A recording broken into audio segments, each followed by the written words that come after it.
welcome back to my little film and TV channel. And we have a British comedy today. This is what we like, and it's right up my street. Won't be everybody's street, but the humour in this is spot on for me. It's my sort of humour. Lots of humour is my humour, but this especially. We're going to look at something called Brian and Charles. Yes, that's my first name as well. So it's a good thumbnail there with Brian and Charles perhaps on the thumbnail. Comedy film directed by Jim Archer in his feature debut from a screenplay by David Earl and Chris Haywood. They both star in the film. I do like David Earl, I must admit. Obviously, we've seen him in Ricky Gervais stuff. So, I mean, really, if you like Ricky Gervais stuff, I think you've got a chance with this. A feature-length adaptation of the trio's 2017 short film, which I've not seen, of the same name. I might try and seek that out and see what it's like.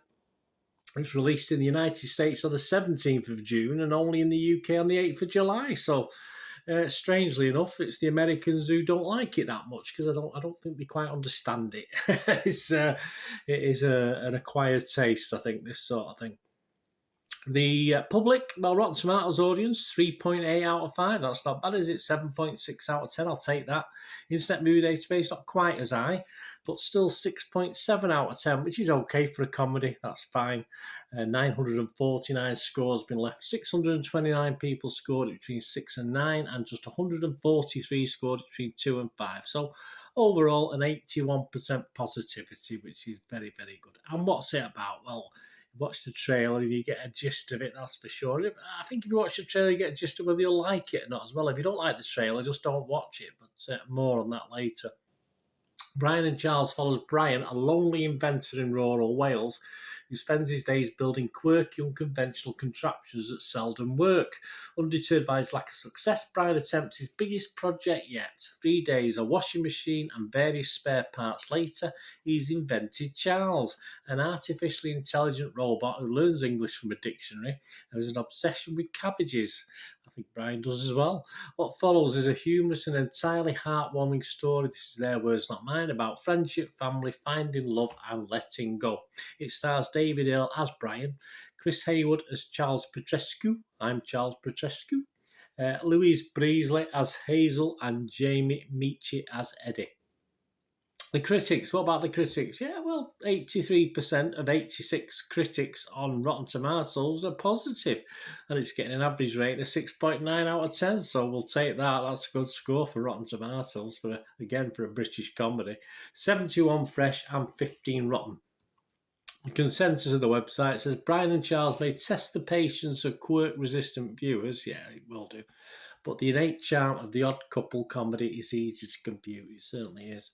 Metacritic, which uses a weighted average, assigned a score of 65 out of 100. So that's okay. Again, based on 25 critics, and it scored anywhere between 50 and 80. So that's not bad. At 50, we'll go over to America. This isn't the first American critic who didn't quite get it. We'll go over to LA Times' Robert Abale.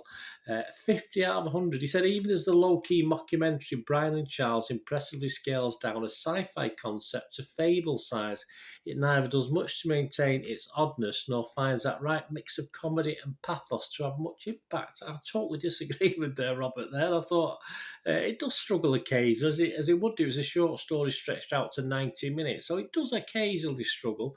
But for me, the pathos and comedy was spot on. I have no idea what Robert's on about then. Might have been lost in translation with these guys over the pond, I'm not sure. The film stage is Michael Frank's, give it 67, that's better.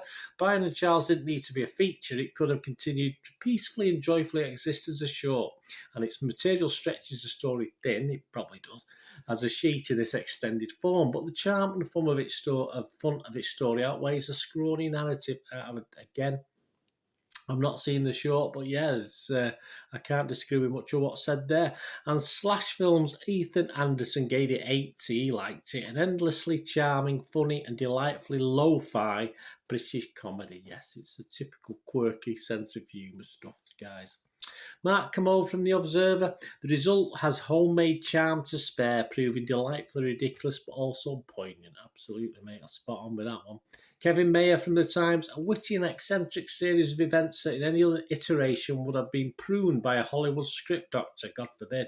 Brian and Charles, however, is all mood, the best kind, and minor narrative thrust. very British observational stuff for me, the stuff that we are good at. There were some Americans who got it. There's a few, I did see a few. This is just one of them.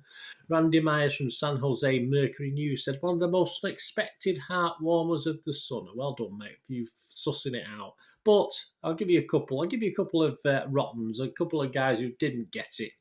Usually Americans, obviously some British people don't get it, of course they will. But Dmitry Samarov from the Chicago Reader said, a crazy quill to Pinocchio, Wallace and Gromit, Rain Man, and a dozen other movies and books.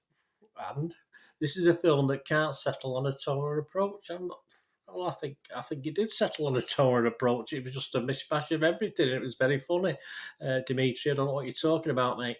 Amy Nicholson from the New York Times, she wasn't overly impressed either. She said, Chris Haywood tests the audience's ability to become invested in an unapologetically ridiculous concoction. He's a robot, love. It's bound to be ridiculous. And he succeeds better than the human caricatures who make up the rest of the ensemble. Yeah, but this is Britain, love. I mean, you have to put up with this wooden acting and sort of the story stretched out a little bit, but it all added to it. It was all part of it for me. Yes, that's just how it is. So Amy should watch a bit more British stuff and don't get too hoi polloi. My thoughts before we finish, to sum up, yes, the humour is an acquired taste, but it is very British humour, this one. Things like The Office and anything Ricky Gervais has done. I mean, it's an offshoot of that for me, in the style and what it does. If you enjoy if you enjoy the trailers, as I said, you'll probably enjoy the film. You enjoy the first 15, 20 minutes of this film, you'll enjoy it. If you don't, just turn it off. Just turn it off and go and do something else instead, especially if you live in America and you don't understand the British sense of humour. I really enjoyed it. It made me smile and it made me laugh out loud as well, which not much does these days. So, yes, put the cabbage down. That was one of my taglines. That's what I'm going to put on the thumbnail there. Put the cabbage down. Yes, not put the gun down or anything like that. But that was one of my favourite lines that did make me laugh out loud. But watch the film, see what you think. And as I say, I'm sure I haven't ruined it for you because it's just watch that scene. It's very funny. And I will give it 7.5 out of 10, which is heady stuff from me. I'd almost give it an 8. I was going to give it a 7. I thought, no, I'll give it 7.5. Why not? For me, great stuff, great entertainment. Loved it. Yeah, might even watch it again one day if I can find someone who wants to watch it and watch it with them and laugh along yet again. Now I know what's coming as well.